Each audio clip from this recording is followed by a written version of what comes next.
I didn't decide to pick up my phone again. Something decided for me. Probably tried starving the craving, the dopamine detox, the deleted apps, the grayscale screen, the phone in the other room, and it worked for about 4 days, and then the pull came back. The same pull at the same strength, and you concluded your discipline failed. I want to give you a different reading of that pull because the science underneath it says something the detox conversation almost never mentions. Dopamine is not a pleasure chemical you drain by having too much fun. It is a prediction signal. It fires before the reward on the expectation, and it is always pointing at something it believes you need, which means the craving is not a defect to starve. It is a forecast to read. By the end of this video, you will know what your strongest pull is actually predicting, why starving it keeps failing, and what to feed it instead. We have built a whole vocabulary for that pull, and most of it is some version of blame. We call it a short attention span. We call it being addicted to our phones. We call it a broken reward system that needs to be reset. And the fix on offer almost everywhere right now is the dopamine detox. Starve the craving, sit in the boredom, drain the tank down to empty, and let it refill clean. I want to tell you why that picture is wrong at the level of the mechanism and why getting it wrong keeps a lot of capable people stuck in a fight they were never going to win. Because the thing that pulled your eyes off the page is not a defect. It is doing the exact job it was built to do. The problem is almost never that the signal is too strong. The problem is what it is pointed at. Let me start with the piece almost everyone has backwards. Dopamine is not the pleasure chemical. That phrase is everywhere and it is wrong. You do not get a hit of dopamine because something felt good. Dopamine rises before the good thing, in anticipation, when your brain predicts that something worth having is close. It is a signal about the future, not a reward for the present. The neuroscientist Wolfram Schultz spent years recording dopamine cells, and what he found is that they track a gap. The distance between what you expected and what you actually got. Expect nothing, get something good, and they fire hard. Expected, get exactly it, and they barely move. Expected, get nothing, and they drop below their resting level. Dopamine is not pleasure, it is prediction. It is your brain keeping a running estimate of where the payoff is. You already know this in your body, even if you've never named it. Think of a race you did not see coming and how it felt walking out of that room. Now think of a race you had been promised for months and that you had already spent in your head and how quiet the actual moment was when it finally landed. Same money, completely different charge. The charge was never in the money. It was in the gap between what you expected and what arrived. That gap is the thing dopamine is measuring. Once you see it that way, the detox starts to look strange. You cannot drain a prediction. There is no tank. Nothing empties overnight and refills by morning. So when people do a dopamine detox and feel better afterward, and some of them genuinely do, something real is happening. But it is not the thing written on the label. And I want to be fair to that because there is truth inside it. If you spend a week away from the most intense, most engineered inputs, the constant feed, the sugar, the fast-cutting video, your sensitivity does begin to recalibrate. Higher things start to register again. A book holds you. A walk is enough. That is real, and the research on how we adapt to a steady level of stimulation supports it. But notice what actually changed. You did not empty a reservoir, you lowered the bar that ordinary things have to clear before they feel worth your attention. That takes weeks, not a weekend, and it works by moving your point of comparison, not by resetting a chemical. The outcome people are chasing is real. The mechanism they think produced it is not. And the difference matters, because if you believe you are draining a tank, you will treat the craving itself as the enemy, as something to be starved. That is where the real trouble starts.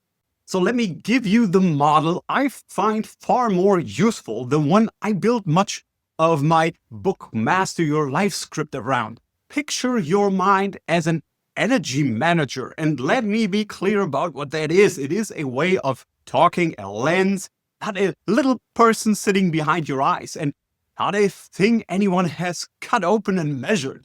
It is a story I am putting on top of the real machinery so that the machinery becomes easier to see. With that said, here is the story. Picture a manager whose only job is to send your force wherever it expects the best return.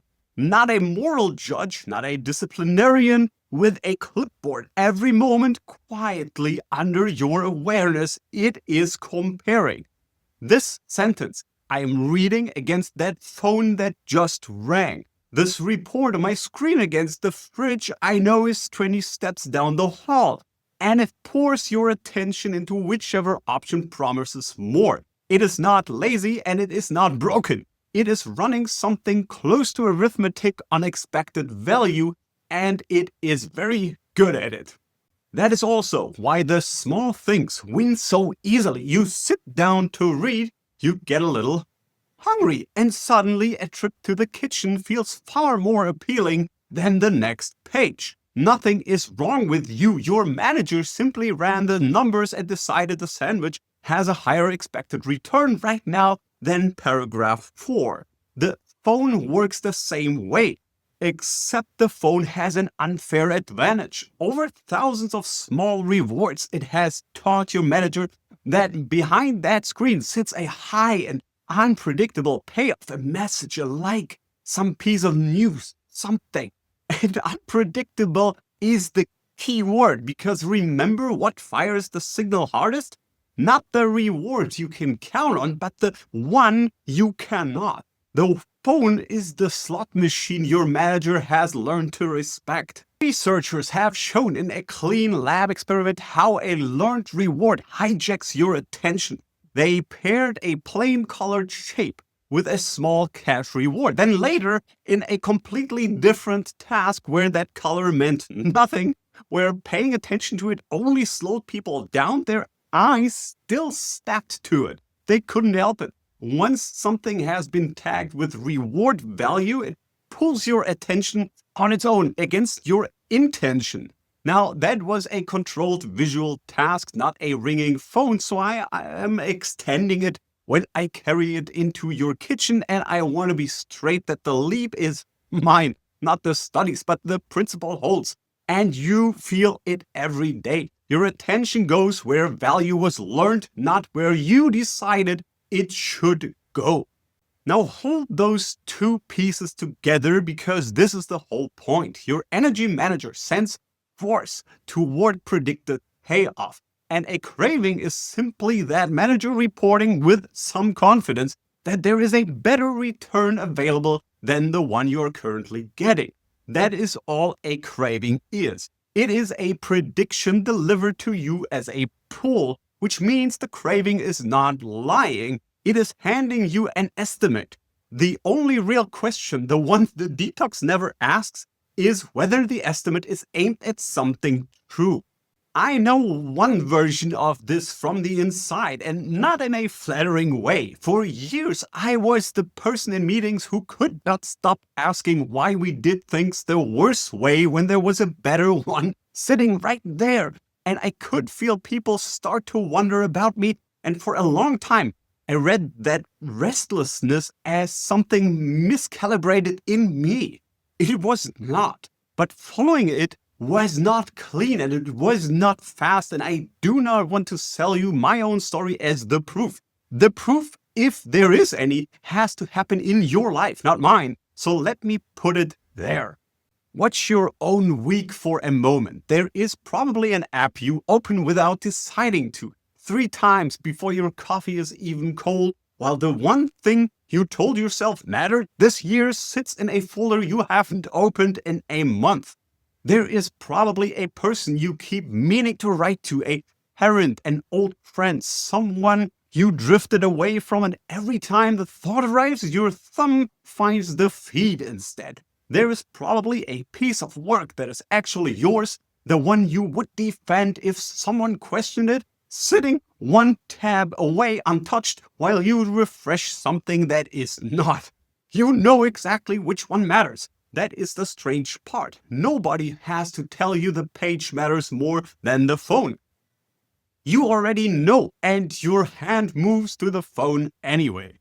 And here is the person the usual version of this talk walks right past. Maybe for you the phone is not hiding some secret wisdom. Maybe there is no buried calling you have failed to notice.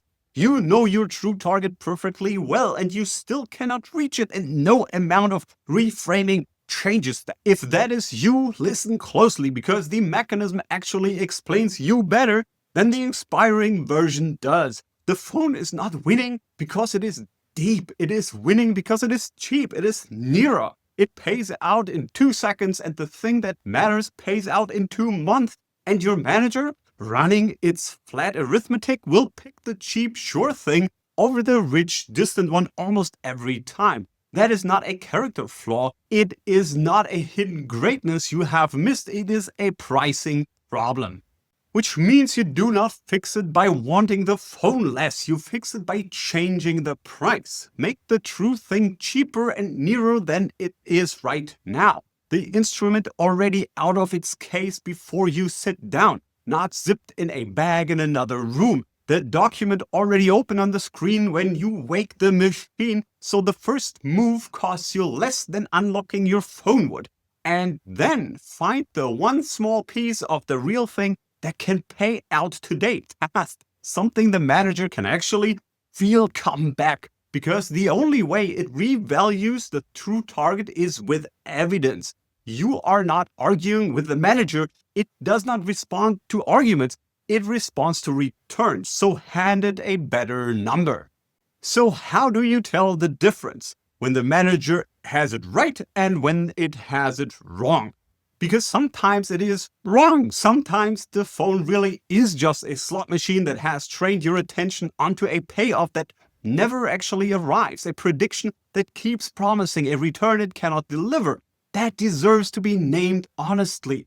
Not every craving is wisdom in disguise. Some of them are a well-engineered habit exploiting a manager that learned the wrong lesson.